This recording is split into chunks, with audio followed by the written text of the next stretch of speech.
This video will cover near duplicate detection, and the setting can be turned on by checking that checkbox. Then you can set a particular threshold. This threshold will determine how similar the items have to be for them to be included inside of the same group.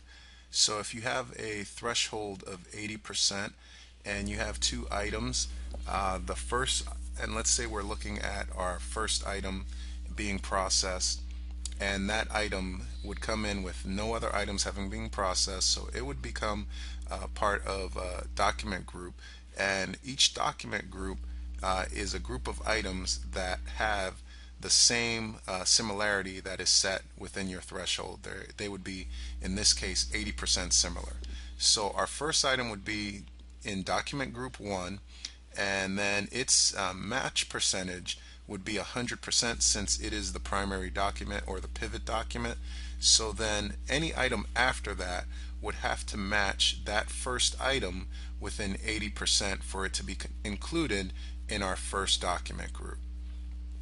If that is not the case and that item falls outside of that 80% threshold, let's say it's 79% similar or less, then that item would be put into document group 2, and it would become the pivot document for document group 2. Then we would go and process item 3. It would be tested against the first item to see if it was 80% similar. If it was, it would be added to document group 1. If it wasn't, it would be tested against document group number 2. And if it was 80% similar to that document, it'd be added to that document group. And if it wasn't the case, then it would be added and create a separate document group 3, and it would become the pivot document there.